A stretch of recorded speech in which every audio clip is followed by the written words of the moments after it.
Hello everyone, welcome back to the Let's Crack Judiciary exam. Guys, today in this particular video, I am going to discuss the very important topic of Indian Penal Code, that is joint liability and constructive liability. So guys, आज हम joint liability and constructive liability के difference को समझेंगे. Joint liability क्या होती है, constructive liability क्या होती है, उसको देखेंगे. सो जॉइंट लाइबिलिटी से के बारे में बात करने से पहले मैं आपको एक बेसिक रूल बता देता हूं. जो लाइबिलिटी का क्या है कि every person is a liable of his own act. You know that कि एक जो पर्सन, सपोज मैंने कोई एक्ट किया है तो मैं ही लाइबल होऊंगा उसके लिए, ये नहीं कि मेरा फ्रेंड लाइबल होगा. Butt joint liability make an exception of that rule जो कहता है कि every person of liable of his own act. तो ये उसका एक्सेप्शन है. आप देखते हैं जॉइंट लाइबिलिटी क्या कहती है. गाइस, जॉइंट लाइबिलिटी आप देखो कैसे बनती, कैसे है इंडियन पिनल कोड के अंदर, वो उसको देखिए. आप जॉइंटली कोई एक्ट किया है, एग्जांपल के थ्रू हम इसको समझेंगे. ए बी सी, ये तीन पर्सन है, ठीक है. इनका कॉमन इंटेंशन, अभी आप कॉमन इंटेंशन की बात नहीं करेंगे, मैं सबसे पहले आपको समझा देता हूं थोड़ा सा कॉमन इंटेंशन क्या होता है. ए के माइंड के अंदर एक इंडिविजुअल थॉट आया, एक थॉट आया कि मेरे को डी का मर्डर करना है. मतलब कोई भी इसकी ये दुश्मनी होगी इसकी डी के साथ, कुछ भी हो सकता है कि डी का मेरे को मर्डर करना. इसके अंदर एक थॉट आया इस तरह का, वो इंटेंशन क्रिएट हुआ. इविल इंटेंशन जिसकी बात करती है पूरी आईपीसी, वो इंटेंशन इसके अंदर आया एक इंडिविजुअल के पर्सन. अभी इंडिविजुअल के पास है वो थॉट, अभी कोई शेयरिंग नहीं किया है ना बी के साथ सी के साथ. अब इसको ए को लग रहा है कि मैं खुद वो एक्ट नहीं कर सकता, मैं अकेला इस डी को नहीं मार सकता. तो इसने क्या किया, मैं बी जो और सी जो इसके फ्रेंड थे उसकी हेल्प लेता हूं. सो इसने वो थॉट जो अभी तक इंडिविजुअल थॉट था वो इसने बी और सी के साथ शेयर किया, ठीक है.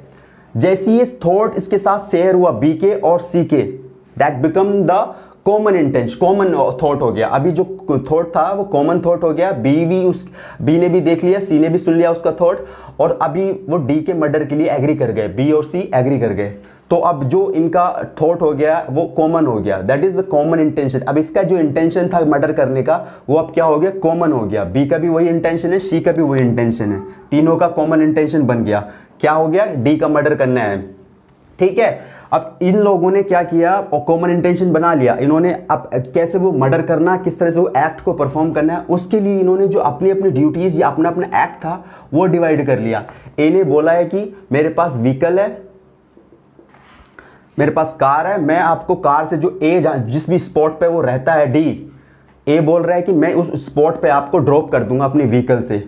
बी ने बोला ठीक है, बी बोलता है कि मैं गन का अरेंजमेंट कर दूंगा, ठीक है. ए ने भी अपना एक्टिवली पार्टिसिपेट किया है, इस इन्वॉल्वमेंट दिखाया है, इस रोल. ए ने भी अपना एक्टिवली पार्टिसिपेट कर रहा है डी के मर्डर के लिए गाइस. और बी ने जो गन का अरेंजमेंट किया है उसने भी एक्टिवली इन्वॉल्वमेंट दिखाया है एक एक्ट को कंप्लीट करने के लिए. और सी ने क्या किया गाइस, सी ने वो जाके ना फाइनल एक्ट कर दिया, मतलब टू किल डी को उसने मार दिया. तो यहां तीनों की लाइबिलिटी कैसी बनेगी, एक्टिवली पार्टिसिपेशन कर रहे हैं ये लोग. ए ने भी किया, पहले इन लोगों का जो थॉट था वो कॉमन किया, इन लोगों ने इंटेंशन कॉमन किया. उसके बाद ए ने एक्टिवली पार्टिसिपेट किया, बी ने गन का अरेंज किया, सी ने फाइनल एक्ट कर दिया, ठीक है. तो यहां पे तीनों की लाइबिलिटी कैसी बनेगी, जॉइंट लाइबिलिटी. जॉइंटली इन लोगों ने परफॉर्म किया है कोई एक्ट.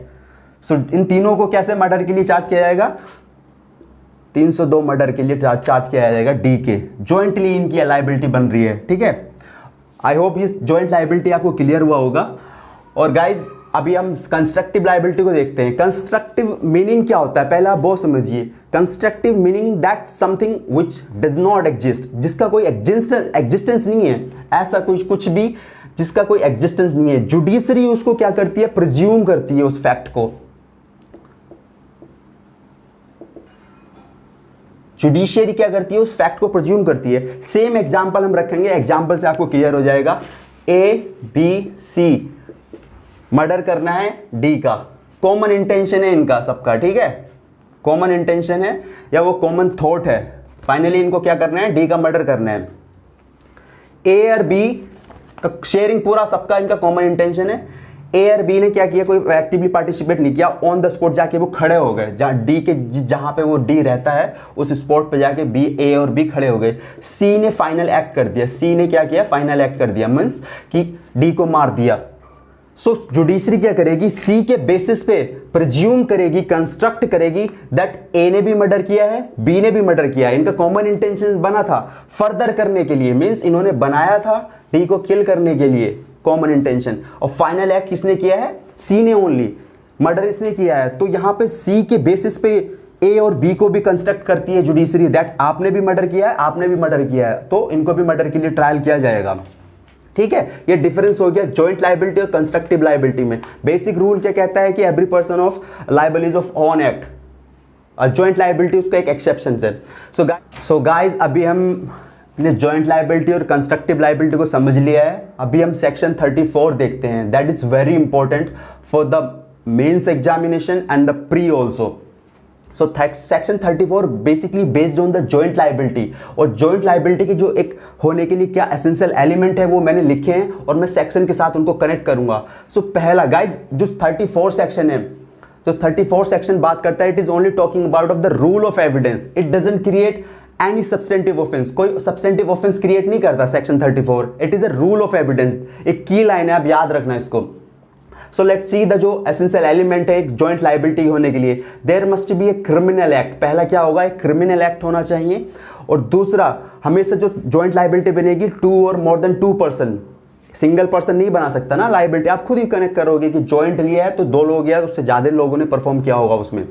ठीक रहा। इन फर्दर जो थर्ड पॉइंट है, in furtherance of common intention. Furtherance guys, furtherance meaning क्या होता है, in any action helping to forward, कोई ऐसा एक्शन कर रहे हैं जिससे हेल्प की जा रही है उस कॉमन इंटेंशन को फॉरवर्ड करने के लिए आगे। कॉमन इंटेंशन आपको मैंने समझा ही दिया है। कॉमन इंटेंशन बेसिकली क्या होता है, जो फ्रेज है ये कॉमन इंटेंशन, उसका मीनिंग क्या होता है, प्रायर कंसल्ट ऑफ ब्रेन किया हो, प्री ओरिएंटेड कोई प्लान किया हो, मतलब बैठ के घर पे कोई प्लान बनाया हो फिर उसको एक दूसरे के साथ शेयर किया हो, that is a common intention. ठीक है। और जो with prior consult of brain, वो मैंने आपको बता ही दिया कि कॉमन इंटेंशन का मीनिंग की जो फ्रेज है वो उसका मीनिंग होता है प्रायर कंसल्ट ऑफ ब्रेन किया हो, प्री ओरिएंटेड प्लान फ्रेम किया हो। ठीक है। द फोर्थ पॉइंट है एक्टिव पार्टिसिपेशन। जो जॉइंट लायबिलिटी में जो भी पर्सन है वो लोग एक्टिवली पार्टिसिपेट कर रहे हो उसके अंदर, मतलब उनका जो रोल है वो एक्टिवली कुछ ना कुछ उस एक्ट को अपना थोड़ा थोड़ा जो भी वो एक्ट कर रहे हो बट वो एक्टिवली पार्टिसिपेट कर रहे हो। और फिजिकल प्रेजेंस, फिजिकली वो प्रेजेंट हो, एक फिजिकली उसके उस स्पॉट पे जाके वो अपनी प्रेजेंस दिखाएं, that is a necessary point of the joint liability. ठीक है। अभी हम सेक्शन देखते हैं गाइस। सेक्शन 34 क्या कहता है, acts done by a several person in a furtherance of common intention.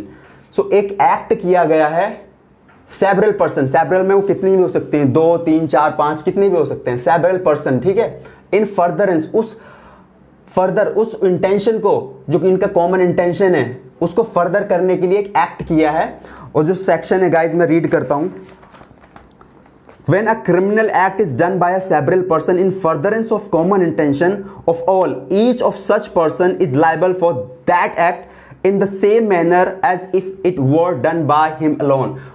So वो कैसे पनिश किया जाएगा, कैसे एक्ट किया गया है, तो उनको जो पनिशमेंट होगा ना वो ऐसा, जितने भी 3-4 लोग रहे होंगे सेवरल पर्सन में, तो उन लोगों को पनिशमेंट उनको ऐसे किया जाएगा कि खुद से उसने सिंगल पर्सन ने वो एक एक्ट किया हो, जिस मैनर में उनको पनिशमेंट दिया जाएगा।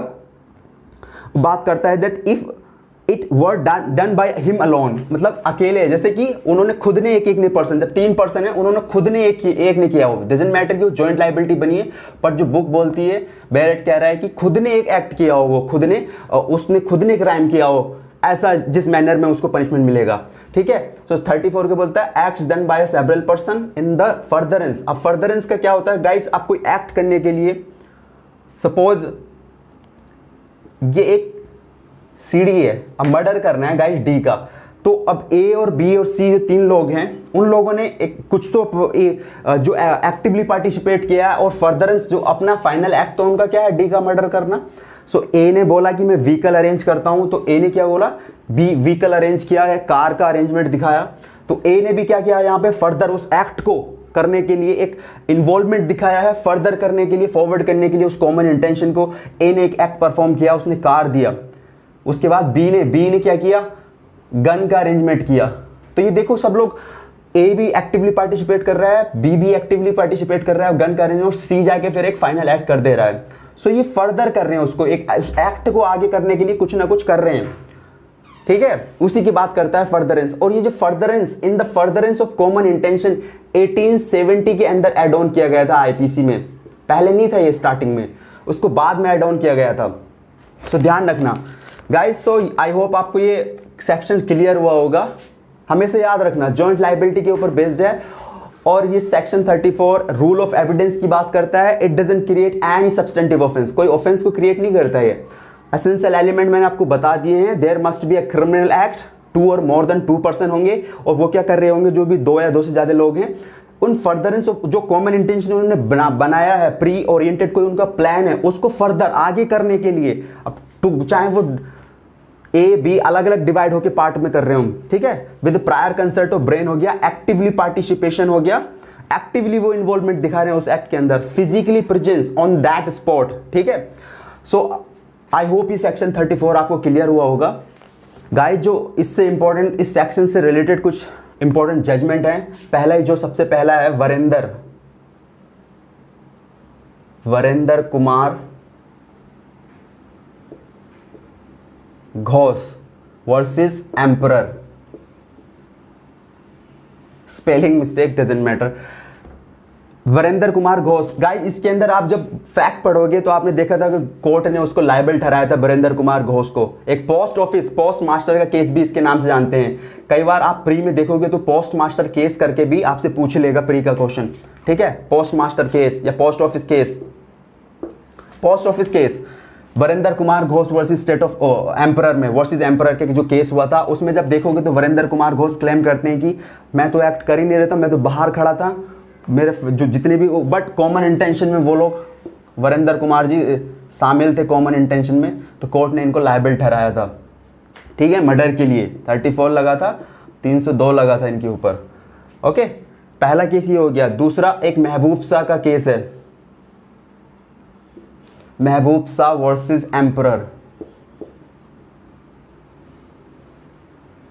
महबूब शाह वर्सेस एम्परर के केस में गाइस जॉइंट कॉमन इंटेंशन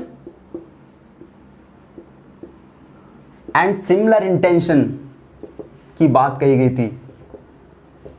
अब common intention and similar intention में क्या डिफरेंस होता है? कॉमन इंटेंशन तो आपको बताया प्री ओरिएंटेड कोई प्लान, एक थॉट था वो शेयर किया है, शेयरिंग ऑफ थॉट है कॉमन इंटेंशन। कोई क्रिमिनल थॉट आया उसको शेयर किया गया है एक दूसरे के साथ, वो क्या हो गया कॉमन इंटेंशन। और सिमिलर इंटेंशन गाइस क्या होता है? कॉमन थॉट तो सबके वो कॉमन है। सपोज ए के माइंड में भी थॉट आया कि सी का मर्डर करना है, ठीक है, लेकिन बी के माइंड में भी थॉट आया सी का मर्डर करना है। शेयरिंग नहीं किया इन लोगों ने, एक दूसरे के साथ शेयर ऑफ थॉट नहीं किया है, तो that is a similar intention. Intention उनका सिमिलर है बट शेयरिंग ऑफ थॉट नहीं हुआ है, वो इंटेंशन को इन लोगों ने शेयर ही नहीं किया है, ठीक है। सो ए और बी इंटेंशन उनका डी का मर्डर करना है बट शेयर नहीं किया, that is a similar intention. Common intention sharing of thought हुआ है, ओके। और एक वेरी इंपॉर्टेंट केस है गाइस, श्रीकांतिया, जो गाइस हमने एक्टिवली पार्टिसिपेशन और फिजिकली प्रेजेंस की बात की है, उससे रिलेटेड बहुत एक इंपॉर्टेंट केसेस हैं। श्रीकांतिया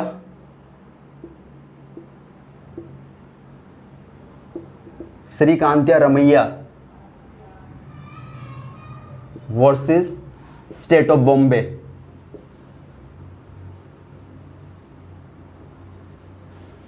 इस केस के अंदर क्या कहा गया था गाइस कि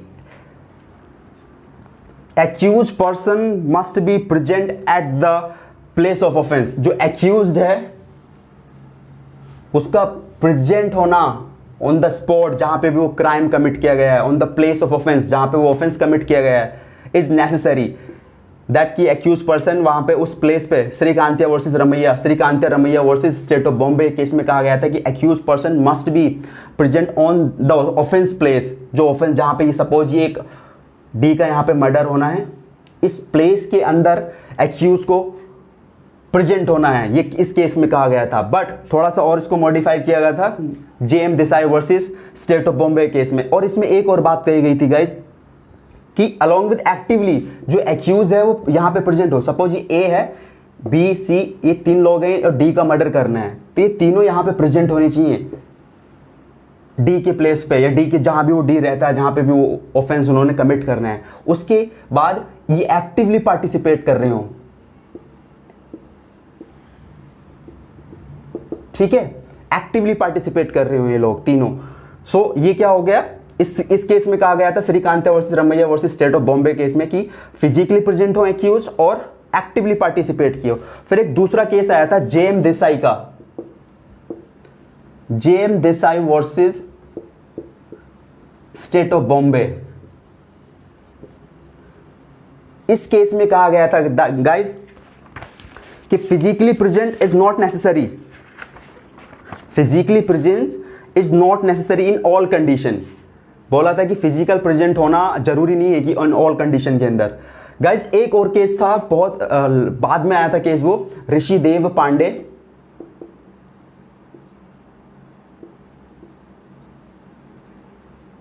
वर्सेस स्टेट ऑफ यूपी। इस केस में कहा गया था गाइस कि common intention may be develop on the spot. ये नहीं है कि उन्होंने प्रायर कंसल्ट ऑफ ब्रेन किया हो, ऑन द स्पॉट वहां पे एकदम उन लोगों ने ABC ऑन द स्पॉट जाके उन्होंने कॉमन इंटेंशन को बनाया हो, यानी प्री ओरिएंटेड प्लान ना किया हो, और ऑन द स्पॉट जहां पे वो एक्ट परफॉर्म करने वाले थे, डी का मर्डर करने वाले थे, वहां पे उन्होंने कॉमन इंटेंशन डेवलप किया हो। ये इस केस में कहा गया था, Rishidev Pandey versus state of. So ये कुछ इंपॉर्टेंट केसेस हैं। अगर आप इतना कंटेंट भी आप लिख दोगे एग्जाम में, मेंस में, तो आपको बहुत अच्छे मार्क्स मिलेंगे। कॉमन पहले आप 34 को बता देना that it is a rule of evidence, it doesn't create any substantive offence, ये ऑफेंस को क्रिएट नहीं करता।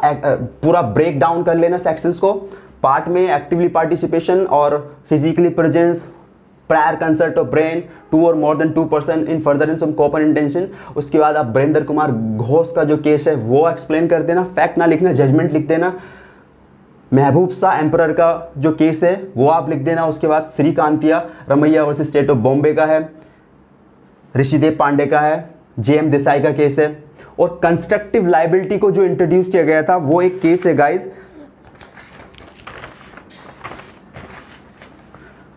नंद Kishore versus state of MP के केस में जो कंस्ट्रक्टिव लाइबिलिटी है उसको इंट्रोड्यूस किया है। बोला कि सेक्शन 34 से रिलेटेड है कंस्ट्रक्टिव लाइबिलिटी, ओके। और गाइस जो कॉमन इंटेंशन और सिमिलर इंटेंशन को मैंने बता दिया आपको कि महबूब शाह के जो केस था उसके अंदर उसको डिफरेंशिएट किया गया था कि कॉमन इंटेंशन क्या होता है कि prior consult of brain, similar intention means A का भी वो इंटेंशन है, बी का भी, बट इन लोगों ने शेयरिंग ऑफ थॉट नहीं किया है, शेयर ऑफ इंटेंशन नहीं किया है, that is a similar intention. और Nanak Chand versus state of Punjab का एक केस हुआ था जिसके अंदर कॉमन इंटेंशन और कॉमन ऑब्जेक्ट को डिफरेंशिएट किया था, ठीक है। आई होप ये सेक्शंस और जॉइंट लाइबिलिटी और कंस्ट्रक्टिव लाइबिलिटी आपको समझ आया हो। जॉइंटली कोई एक्ट परफॉर्म कर रहे हैं तो 3 लोग मिलके, तो that is a joint liability, actively और उनका कॉमन इंटेंशन हो। कंस्ट्रक्ट मींस ABC का उन्होंने कॉमन इंटेंशन बनाया है पर C ने जाके कोई फाइनल एक्ट कर दिया, AB ने वहां पे प्रेजेंट दिखाया है। सो जुडिशरी कंस्ट्रक्ट करती है, A ने भी वही एक्ट किया, A ने भी मर्डर किया है, B ने भी मर्डर किया है, ठीक है। जॉइंट लाइबिलिटी भी क्लियर है आपको, कंस्ट्रक्टिव लाइबिलिटी भी आप क्लियर हुआ होगा और ये सेक्शन भी आपको आई थिंक क्लियर हुआ होगा। गाइज अगर आपको वीडियो और इन्फॉर्मेटिव लगती है और आप चाहते हो मैं और बनाऊं तो आप कमेंट सेक्शन में बता देना, और अगर वीडियो अच्छी लगती है तो लाइक कर लेना। Thank you.